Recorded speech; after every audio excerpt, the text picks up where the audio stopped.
마태복음 16장 Q&A를 잠깐 보겠습니다. Q&A를 보니까 1번입니다. 바리새인들과 사두개인들이 무엇을 청했습니까? 1절에 보니까 하늘로부터 오는 표적을 구하였죠. 2번입니다. 예수님은 뭐라고 대답했습니까? 4절에 보니까 요나의 표적 밖에는 보여줄 표적이 없느니라 하시고, 그리고 그들에게 시대의 표적은 왜 분별하지 못하느냐 하시고 그렇게 말씀하셨죠. 또 3번입니다. 바리새인과 사두개인의 누룩이 뭡니까? 12절에 보니까 바리새인과 사두개인이 가르치는 교훈이죠. 그들이 가지고 있는 교훈입니다. 4번입니다. 빌립보 가이사랴 지방에서 예수님께서 제자들에게 물은 것과 대답이 무엇입니까? 예수님께서 제자들에게 사람들이 인자를 누구로 하느냐라고 묻죠. 제자들이 세례 요한, 엘리야, 예레미야, 선지자 중에 하나라 그리고 그렇게 얘기합니다라고 답변합니다. 5번입니다. 그러면 너희는 나를 누구라 하느냐 물음에 베드로의 대답이 무엇입니까? 16절에 보니까 주는 그리스도시요 살아계신 하나님의 아들이시니이다 라고 고백합니다. 6번입니다. 교회를 어디다 세울 것이며 무엇이 교회를 이기지 못합니까? 18절에 보니까 베드로라고 하는 이름이 반석입니다. 베드로라고 하는 이름을 주시면서 반석 위에 내 교회를 세울 것이다 라고 하시고 음부의 권세가 이기지 못하리라 라고 그렇게 얘기합니다. 7번입니다. 베드로가 무슨 약속을 받았으며 땅과 하늘에서 어떤 일이 일어납니까? 베드로에게 천국 열쇠를 주시겠다고 하시고 네가 땅에서 매면 하늘에서도 매일 것이고 땅에서 풀면 하늘에서도 풀릴 것이다 라고 그렇게 알려주십니다. 8번입니다. 죽임 당한 후에 부활하실 것을 말씀하시자 베드로가 반대하다가 어떤 책망을 받았습니까? 23절에 사탄아 내 뒤로 물러가라 너는 나를 넘어지게 하는 자다라고 그렇게 책망을 받게 됐죠. 9번입니다. 예수님 따라가려고 하면 어떻게 해야 합니까? 24절에 보니까 자기를 부인하고 자기 십자가를 지고 예수님을 쫓으라 라고 얘기합니다. 그리고 10번입니다. 사람의 목숨 값이 얼마나 됩니까? 26절에 보니까 온 천하보다 귀하다라고 얘기합니다. 온 천하보다. 이렇게 해서 이제 마태복음 16장 말씀을 교회를 나누었습니다. 오늘 우리가 읽었던 이 말씀은 예수님은 도대체 우리에게 어떤 분이신가? 예수님은 도대체 누구신가라고 하는 이 문제에 대해서 여러 사람들의 관점이 나오게 됩니다. 그리고 또 여러 사람들의 입장 차이가 이제 보여지죠. 그러면서 이제 예수님을 따르는 자에게 주어지는 특권이 무엇인가, 그리고 올바른 제자의 삶이 무엇인가라고 알려주시는 것이 오늘 본문 말씀에 우리에게 알려주시는 말씀입니다. 먼저 오늘 본문 1절 말씀을 한번 읽어보겠습니다. 1절에 보니까 바리새인과 사두개인들이 와서 예수를 시험하여 하늘로부터 오는 표적 보이기를 청하니, 말씀을 보니까 제일 먼저 언급되는 두 계파가 있습니다. 바리새인과 사두개인이 언급되고 있습니다. 바리새인과 사두개인 이 계파는 당시의 두 종교 지도자들에 속하는 사람들입니다. 바리새인은 율법 준수를 굉장히 강조했던 사람들이고 세속적인 가치보다는 금욕을 강조했습니다. 그리고 오직 철저한 율법 준수, 여기에 이스라엘 백성들이 살 길이 있다라고 가르쳤던 사람들이죠. 반면에 이 사두개인들은 당시 귀족 계급에 속했던 지배 계급에 속했던 사람들입니다. 그래서 세속적인 가치관을 가졌던 사람들이죠. 왜냐하면 그때에 헬라파라고 하는 이방 어떤 세속 문화가 굉장히 많이 유입이 되었습니다. 그래서 이 유대인들이 그것을 반대하는 어떤 정치 세력으로 일어나면서 그러면서 이제 잠깐 그 헬라의 이제 그 지배하고 있었던 사람들을 잠깐 몰아내고 자기들이 정치를 잡았던 때가 있었습니다. 그러면서 이제 제사장 계열에 함께 속해 있으면서 어떤 정치적인 입지를 굳혔던 그런 계파에 속했던 사람들이 사두개파입니다. 그래서 정치적이고 세속적인 것들을 좀 추구했던 그런 부류에 속했던 종교적인 세력들이죠. 이 사람들은 어떤 영적인 존재에 대해서, 내세에 대해서는 부인했던 사람들이죠. 그리고 모세 오경만을 성경으로 인정했던 그런 사람들입니다. 그런데 이제 바리새인들은 좀 달랐죠. 내세를 인정하고 천사라고 하는 영적인 존재에 대해서 인정을 했던 부류가 바리새인들입니다. 그래서 이 바리새인과 사두개파는 사실 다른 어떤 교리적인 입장차를 갖고 있기 때문에 서로 좀 섞일 수 없는, 서로 적대적인 관계에 있었던 계파가 바로 사두개인과 이 바리새인입니다. 그런데 보니까 그 두 지배 계급을 대표했던 사람들이 사이좋게 아주 말은 안 나오지만 서로 손을 잡고 와서 예수님 앞에 아주 나오는 모습들을 보여주는 것 같죠. 그런데 이 부류가 나와서 예수님께 다음과 같은 질문을 합니다. 예수를 시험하여 하늘로부터 오는 표적 보이기를 정하니. 예수를 시험하여, 바리새인과 사두개인들의 속내를 보여주는 말이죠. 예수님께 나오는 의도 자체가 상당히 부정적이고 불순한 태도를 가지고 예수님께 나오는 것을 보여주고 있습니다. 다시 말해서 지금 예수님을 어떤 관점을 가지고 오죠? 의심하는 마음을 가지고, 그리고 예수님을 향해서 석연치 않고 꺼림직한 마음을 가지고 예수님께 나오고 있다는 것을 딱 보여주는 말씀입니다. 예수를 시험하여. 그러면서 그들에게 하는 얘기가 예수님께 예수님 하늘로부터 오는 표적을 보여달라라고 청하는 거죠. 이 말이 어떤 말일까요? 자신들이 보는 앞에서 제주 한번 부려봐라 라고 하는 말과 같습니다. 지금 이스라엘에서 가장 핫 이슈가 뭘까요? 지금 예수님께서 온 이스라엘을 다니시면서 일으키는 여러 가지 행적들입니다. 지금 예수님께서 가는 곳마다 귀신이 쫓겨나고, 그리고 병든 자들이 고침을 받고 있죠. 그리고 지금 근래에 어떤 일이 일어났습니까? 떡 5개로 5천 명이 먹고 12방주리가 남는, 이거는 계산이 안 되는 그런 놀라운 기적들을 5천 명이, 그것도 남자죠. 남자만 5천 명이 그걸 목격을 했던 겁니다. 그것을 목격했던 사람들이 예수님을 붙잡아서 왕을 삼으려고 했다가 예수님께 도망치게 되는 일들도 요한복음인가 기록되어 있죠. 그리고 떡을 7개를 가지고 4천 명이 먹는 그런 또 놀라운 역사가 5병이어만 아니라 또 다음에 역사가 일어났던 겁니다. 그러니까 이런 역사들 있었던 거죠. 그러니까 지금 이스라엘에서 가장 핫한 이슈가 뭐냐? 예수님은 누구냐 하는 겁니다. 그리고 그 예수님이 일으키는 표적들을 보면서 이분은 메시아다라고 하는 소문들이 막 돌기 시작했던 겁니다. 그런 소문들을 들으면서 이제 자기들의 어떤 정치적인 입지가 이제 흔들리게 되겠죠. 그래서 이 예수님이 누구냐? 예수님께 찾아오는 종교적인 지도자들이 많이 있었던 것입니다.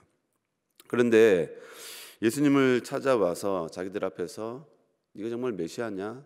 그런 의도를 갖고 있는 거죠. 그러면 하늘로부터 오는 표적을 보여달라라고 얘기하는 거죠. 이 말이 얼마나 무례하고 교만한 말인가. 그것은 지금 예수님을 향해서 의심하는 것은 우리가 이해할 수 있겠지만, 그 예수님을 향해서 제주 한번 부려봐. 그러면 우리가 한번 믿을 수도 있어라고 하는 그런 관점을 가졌죠. 그런데 그런 사두개인과 바리새인들을 향해서 예수님의 태도를 보여주는데 보니까 이런 지하에 거절하십니다. 바리새인들과 사두개인들, 이 사람들은 사실 종교적인 측면에서 무시할 수 없는 사람들이죠. 나중에 결국에는 예수님의 생명까지도 좌지우지할 수 있는 그런 위치에 있었던 사람들이죠. 이 사람들이 입을 대면 걷잡을 수 없는 위기에 처할 수 있었던 것이 어떻게 보면 예수님을 힘들게 했어요. 사실은 예수님을 힘들게 했던 사람들이죠. 그리고 후반절에 보니까 이 장로들, 대제사장들, 그 사람들의 손에, 서기관들의 손에 잡혀서 인자가 죽음을 당할 것도 예고를 하게 하는 것을 보게 됩니다. 그런데 그들을 향해서 예수님은 믿든지 안 믿든지 이런 지하에 그들을 거절하시는 모습을 보여줍니다. 그러면서 두 가지 표적을 언급하십니다. 첫 번째는 시대적인 표적이죠. 자기들 시대에 엄연히 나타낸 예수 그리스도의 표적들을 보면서도 믿지 못하는 그들의 강팍한 마음을 꼬집는 거예요. 그러면서 그들의 삐뚤어진 마음, 종교적인 어떤 그런 그 프레임에 씌워져서 그 프레임에 따라서 움직이는, 그래서 지금 시대적인 흐름에 대해서 분별하지 못하는 영적으로 어두움에 처해 있는 그들의 삐뚤어진 것을 꼬집는 것이 바로 이 시대적인 표적이죠. 날씨는 잘 분간하면서 시대를 통해서 오는 표적은 왜 보지 못하느냐라고 예수님께서 말씀하시는 겁니다. 이 사람들이 얼마나 삐뚤어져 있는가를 요한복음 9장에 보니까 알려주죠. 예수님께서 날 때부터 소경된 자를 보시고는 흙에다가 침을 뱉어서 그 흙을 이겨서 눈에 발라줍니다. 그리고 실로암 못에 가서 씻으라라고 가르쳐주죠. 그랬더니 이 날 때부터 소경된 자가 그 말을 듣고 실로암 못에 가서 눈을 씻었는데 보게 되었어요. 날 때부터 소경된 자였습니다. 그런데 그때가 안식일이었습니다. 안식일을 날 이 고침을 받고 그리고 하지 말아야 될 일을 지금 이 소경이 했죠. 먼 길을 걸어서 가서 씻고 오니까 사람들이 잡아서 이제 네가 안식일 날 하지 못할 일을 하였다 하니까 예수님께서 내 눈을 고쳐주신 분이 눈에다가 흙을 바르면서 실로암 못에 가서 씻으라 그래서 고침을 받았다라고 얘기를 해주게 됩니다. 그러니까 그것을 못 믿는 거예요. 그래서 그의 부모를 또 차출하죠. 불러가지고 소환해서 또 힐난합니다. 힐문하니까 그의 부모도 얘기합니다. 내 자식이 맞습니다. 그런데 어떻게 눈이 떴는지 알지 못합니다. 그러나 저가 성장했으니까 저 아이에게 물어보십시오 하고 하면서 그 책임을 회피를 합니다. 왜냐하면 그때에 예수님을 믿는다라고 하면 출교를 당하기 때문에 좀 위험한 상황이었죠. 그래서 지금 다시 또 그 소경을 불러가지고 네가 어떻게 눈을 떴느냐 하고 계속 재차 묻는 거예요. 그때에 이 소경이 이렇게 얘기합니다. 하나님이 죄인의 말을 듣지 아니하시고 경건하여 그의 뜻대로 행하는 자의 말은 들으시는 줄을 우리가 아나니 창세 이후로 맹인으로 난 자의 눈을 뜨게 하였다 함을 듣지 못하였으니 이 사람이 하나님께로부터 오지 아니하였으면 아무 일도 할 수 없으리이다. 이게 지금 소경이 하는 얘기예요. 바리새인과 그 종교 지도자들 앞에서 이 소경되었던 사람이 창세 이후로 성경을 살펴봐도 맹인으로 난 자의 눈을 뜨게 하였다라고 하는 사건을 들어본 적이 없습니다. 그런데 전무후무한 일을 예수님께서 했죠. 그것을 자기가 증인이 되었다는 얘기 아닙니까? 그러니까 이분은 누구냐? 하나님께로부터 보냄을 받지 않았다면 이 일을 못했을 것입니다. 그것을 지금 얘기하는 거예요. 그랬더니 바리새인들의 태도를 보여줍니다. 그들이 이르되 그 사람이 네게 무엇을 하였느냐? 어떻게 네 눈을 뜨게 하였느냐? 대답하되 내가 이미 일로서도 듣지 아니하고 어찌하여 다시 듣고자 하나이까? 당신들도 그의 제자가 되려 하나이까? 그들이 욕하여 이르되 너는 그의 제자이나 우리는 모세의 제자라. 하나님이 모세에게는 말씀하신 줄을 우리가 알거니와 이 사람은 어디서 왔는지 알지 못하노라. 이것이 지금 바리새인들의 입장이에요. 입장. 그러니까 지금 예수님께서 다니시면서 일으키시는 이슈들, 표적들, 그런 표적들을 듣고도 보고도 못 믿는 거죠. 왜 못 믿을까요? 그들이 가지고 있는 교훈에 사로잡혀 있기 때문에 예수님을 인정할 수도 없고 그리고 예수님을 믿을 수도 없는 거죠. 그래서 예수님은 그들에게 이 시대적인 표적을 왜 보지 못하느냐 하고 얘기하십니다. 그리고 6절에서도 예수께서 이르시되 삼가 바리새인과 사두개인들의 누룩을 주의하라 하시니. 그럼 이 누룩이 어떤 누룩일까요?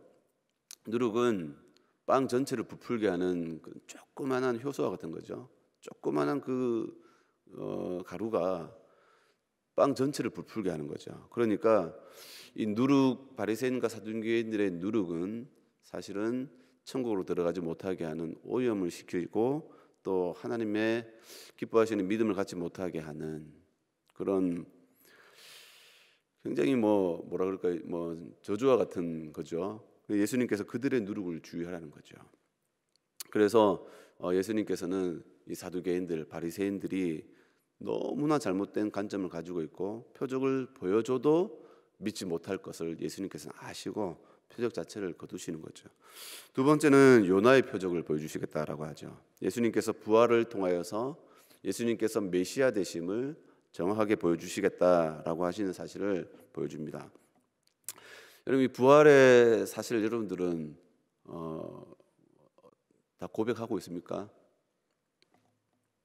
예수님의 부활을 우리가 목격한 것도 아니고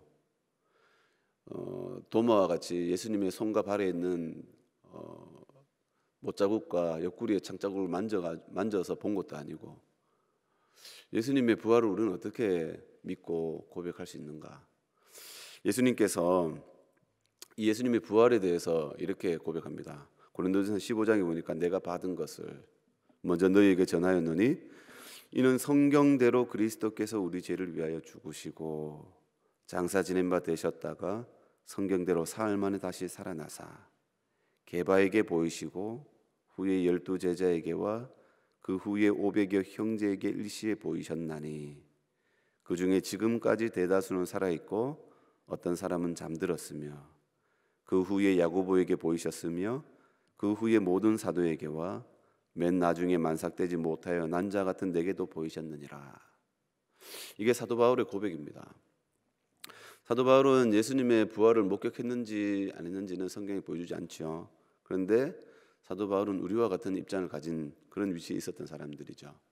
예수님에 대해서 아주 적극적으로 반대했던 사람이고 예수님을 믿을래야 믿을 수 없었던 사람인데 이 맨 나중에 만삭되지 못하여 난 자 같은 내게도 보이셨다라고 하면서 자기가 예수님을 믿는 자로 고백을 하고 있는 것을 보게 됩니다. 그러면서 예수님의 부활 사건이 얼마나 명확하냐, 12 제자에게 보이시고 그리고 500여 형제에게 일시에 보이셨으며 라고 얘기합니다. 그래서 지금 이 부활의 사건은 학고부동한 목격된 역사적 사건이라는 사실을 정확하게 보여주고 있죠. 그리고 또 당시에 대제사장이었던 사람들도 예수의 부활에 대해서 예수님의 시체를 제자들이 훔쳐갔다 해라 하면서 그 예수님의 부활 사건을 은폐하고 덮으려고 했던 것도 보여주고 있습니다. 그러면서 예수님의 이 부활 사건은 역사적인 기반 위에 역사적 사건으로서 우리에게 알려주고 있습니다. 그런데 이것을 우리가 어떻게 믿느냐 하는 거죠. 그것은 오늘 본문에 보니까 16절에 가르쳐주고 있습니다. 시몬 베드로가 주는 그리스도시요 살아계신 하나님의 아들입니다 라고 고백하니까 예수님께서 바요나 시몬아 네가 복이 있도다. 이를 네게 알게 하니는 혈육이 아니요 하늘에 계신 내 아버지시니라 하시고 이 믿음이 어디서부터 오느냐? 바로 하나님의 은혜 속에 온다는 사실을 우리에게 알려줍니다. 그리고 우리가 예수님을 어떻게 믿느냐? 우리가 똑똑하고 우리가 믿을 만한 어떤 구석이 있어서 믿는 것이 아니라 창세로부터 택하신 하나님의 은혜 속에서 우리에게 온다는 거죠. 그래서 이 믿음은 우리 것이 아니라 하나님께서 우리에게 은혜로 주시기 때문에 우리가 믿는 자리에 서는 거고 예수님을 믿게 된다는 사실을 알려줍니다. 이 믿음을 통해서 그리고 또 이 믿음을 통해서 예수님께서 우리에게 주시는 권세가 있죠. 9절 말씀에 보니까 19절이죠. 19절 말씀. 내가 천국 열쇠를 내게 주리니 네가 땅에서 무엇이든지 매면 하늘에서도 매일 것이요 네가 땅에서 무엇이든지 풀면 하늘에서도 풀리리라 하시고 땅과 내가 믿는 이 믿음과 천국이 같이 연결되어 있는 것을 보여주고 있습니다. 그래서 우리가 하나님 앞에 기도하면 하나님께서 우리의 기도를 들으시고 또 하나님께서 우리의 삶을 주관하시고 천국으로 인도하는 하나님의 섭리 속에 우리를 꽁꽁 묶어주시는 것을 알려주시는 말씀입니다. 그래서 우리가 하나님의 이 믿음을 가진다고 하는 것은 보통 그냥 축복이 아니라 하나님께서 우리의 전적인 삶을 주관하시고 섭리하시고 계획하시고 붙드신다는 거예요. 이것을 에베소서 1장 3절에서 이렇게 표현합니다.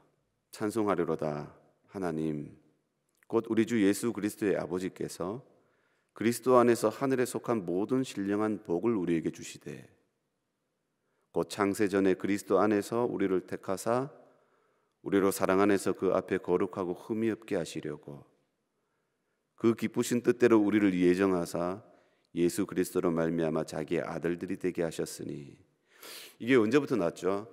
창세전에 창세전부터 우리는 도저히 측량도 할 수 없고 이해도 할 수 없고 그 깊이를 가늠도 할 수 없는데 하나님의 입장에서, 하나님의 관점에서 보면 하나님께서 우리를 택하시는 그 택하심은 창세전부터 우리를 택하셨다는 거예요. 언제 이게 세상이 창조되는지 모르지만 아무리 못해도 6,000년 이상은 됐겠죠, 그죠? 성경의 역사가 그 이상 되니까요. 그 전부터 나라고 하는 존재에 대해서 하나님께서 계획하시고 구원하시기를 기뻐하시고, 그리고 에베소서 8절에 보니까 1장 8절에 보니까 그가 모든 지혜와 총명을 우리에게 넘치게 하셔서 이 복음을 깨닫게 하시고, 그리고 그 안에서 믿어 약속의 성령으로 말미암아 인치시고, 그리고 그 믿음을 우리에게 고백할 수 있도록 우리에게 은혜를 주셨다는 것을 기록해 주고 있습니다. 그래서 이 은혜가 예수님께서 19절에서 네가 땅에서 무엇이든 매면 하늘에서 매일 것이요 네가 하늘에서 풀면 하늘에서 풀리리라 라고 하시는 것은 하나님의 전적인 섭리와 그리고 축복과 하늘로부터 오는 모든 신령한 복들을 알려주시는 말씀이죠. 그래서 이 은혜는, 이 믿음은, 이 구원은 그냥 줬다 빼앗는 것이 아니라 하나님께서 우리에게 약속하신 것을 이루실 때까지 우리를 떠나지 아니하시고, 우리가 흔들리고 넘어지고 자빠지고 뭐 시험 들어서 실족할 수는 있겠죠. 그러나 그럴 때마다 하나님께서는 우리의 삶 속에 개입하시고 책망하시고, 그리고 정신 차리도록 매를 드시고, 그리고 깨워서 다시 하나님 앞에 세워주시는 그런 섭리가 있다는 겁니다. 저도 모태신앙이고, 그리고 이 신앙에 대해서 해이를 느껴서 교회를 떠난 적이 있었어요. 그런데도 그때도 하나님께서는 계속 간섭하시는 거예요. 간섭하시고 계속 믿는 사람을 보내시고, 그래서 하나님 앞에 하나님의 존재에 대해서 내 마음속에서 씻어낼 수 없을 정도로 하나님께서 내 마음속에 하나님의 어떤 그런 믿음에 대해서 아주 막 그 강력한 은혜를 주셔서 내 마음속에서 벗겨내지를 못하는 거예요. 하나님이라고 하는 부분을 24시간 동안 살면서 하나님의 존재에 대해서 벗어낼 수 없을 만큼 하나님께서는 그렇게 지배를 하시는 거예요. 그래서 하나님 앞에 시험이 들어서 떠났어도 하나님 다시 잡아와가지고 세워놓고, 그리고 믿음 가운데 세워주시는 거죠. 그래서 우리가 그렇게 고백하는 거예요. 아, 하나님께서 붙들어 주시는구나. 그래서 하나님께서는 이 천국 열쇠를 줬다 빼앗는 것이 아니라 하나님께서 이것을 우리에게 주시고, 그리고 그것을 누리게 하시기까지 하나님께서 절대로 우리를 떠나지 아니하신다. 그리고 그것을 마지막에 성취하도록 인도하시는 하나님이라는 사실을 예수님께서 알려주십니다. 그러니까 이 영적인 복이 굉장하죠. 어마어마한 겁니다. 그래서 우리가 때로는 이 믿음을 가지고 신앙생활하면서 흔들릴 때가 많죠. 하나님이 뭐 보이는 것 같기도 하고 안 보이는 것 같기도 하고 하니까 때로는 정말 될까 말까 뭐 여러 가지 막 신앙이 흔들릴 때가 많지만, 그러나 하나님께서는 하나님의 때 속에, 하나님의 섭리 속에 우리를 붙들고 계신다는 사실, 그리고 우리가 성숙한 믿음으로 하나님께서 우리를 세워가시고 때가 되면 하나님께서 우리에게 약속하신 것들을 부어주신다고 하는 사실을 우리가 명심하면서 우리의 믿음, 우리의 이 신앙 고백 잃어버리지 않고 하나님 앞에서 확신을 가지고 살아갈 수 있는 우리 모두가 될 수 있길 바랍니다.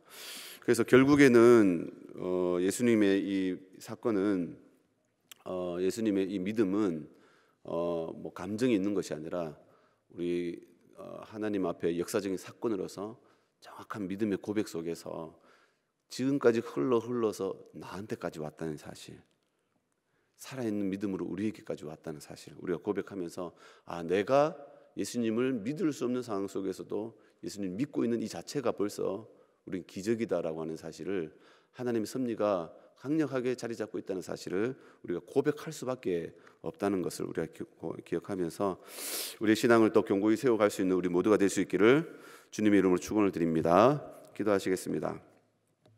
하나님 아버지 감사합니다. 찬송하리로다. 하나님 곧 우리 주 예수 그리스도의 아버지께서 그리스도 안에서 하늘에 속한 모든 신령한 복을 우리에게 주시되, 곧 창세전에 그리스도 안에서 우리를 택하사 우리로 사랑 안에서 그 앞에 거룩하고 흠이 없게 하시려고 그 기쁘신 뜻대로 우리를 예정하사 예수 그리스도로 말미암아 자기 아들들이 되게 하심에 감사와 찬양을 드립니다. 우리가 이 은혜, 하나님께 주시는 이 믿음을 통하여서 하나님의 자녀 삼아 주시고 또한 하늘로부터 오는 모든 신령한 복으로 우리에게 복 주심에 감사합니다. 우리가 이 은혜를 누리기를 원하고 또한 자녀된 건세를 가지고 이 땅 가운데서 주님 빛과 소금의 역할을 감당할 수 있는 삶을 살기를 원합니다. 주님, 예수님을 쫓아서 주님 우리에게 주신 이 십자가, 주님 우리가 우리 자신을 부인하고 예수님이 주신 이 십자가를 지고 늘 예수님을 쫓아갈 수 있도록 믿음과 담대함을 더하여 주시옵소서. 이 새벽에도 하나님 앞에 정성껏 예물을 드립니다. 주님 앞에 드려진 손길 가운데 올려드린 기도 제목이 있사오니 보시고 모든 지각에 뛰어난 하나님의 평강으로 마음과 생각을 그리스도 예수 안에서 지켜 주시옵소서. 오늘도 거룩한 주일날 하나님 앞에 나와서 예배합니다. 주님 말씀을 선포하실 담임 목사님, 또한 함께 말씀을 하답하는 모든 성도들이 한 믿음과 한 은혜 가운데서 아멘으로 고백하면서 응답받는 귀한 시간 될 수 있도록 축복하여 주시옵소서. 주께 감사드리오며 거룩하신 예수님의 이름으로 기도드리옵나이다. 아멘.